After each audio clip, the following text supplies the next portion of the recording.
Jeudi, nous apprenons tout simplement qu'une ordonnance de référé a été émise par le tribunal du Havre en disant tout simplement fermeture de l'usine de Sandouville. C'était assez surprenant parce qu'il n'y a pas eu effectivement d'éléments précurseurs, je dirais.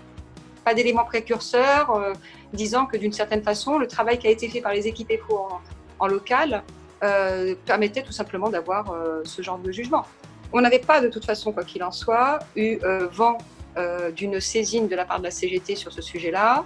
On n'a pas eu de retour des salariés disant qu'ils étaient pas en sécurité ou ce genre de choses. Donc, je dirais qu'en fin de compte, entre le 28 et le 7 mai, le 28 avril et le 7 mai, il n'y avait pas de raison pour lesquelles, en fin de compte, on puisse avoir ce jugement qui tombe et cette fermeture provisoire de Renault-Sandvillers.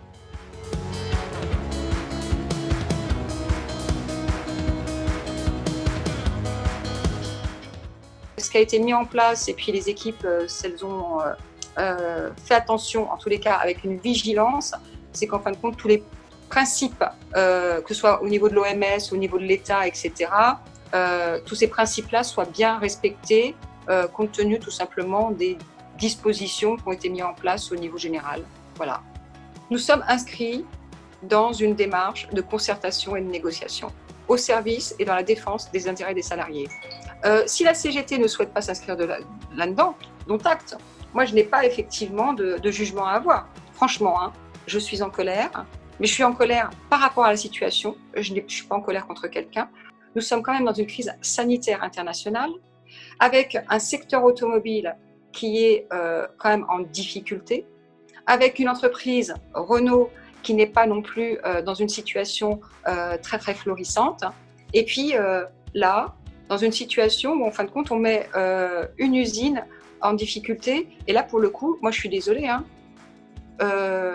les seuls qui vont payer les pots cassés, ce sont les salariés. Les salariés se retrouvent tout simplement sans statut. Ils sont ni en chômage partiel, ni en activité. Ils sont où, les salariés? Et c'est quoi le statut des salariés d'aujourd'hui, de Renault-Sandouville? Et c'est ça la question qu'on se pose, et c'est effectivement la raison aussi un peu de ma colère, quoi. Et quand nous disions, nous, EFO, dès vendredi, qu'en fin de compte, on avait l'impression qu'il y avait une forme de prise d'otage des salariés de Sandouville, je le dis, je le répète, j'affirme d'une certaine façon que ça ressemble un peu à ça.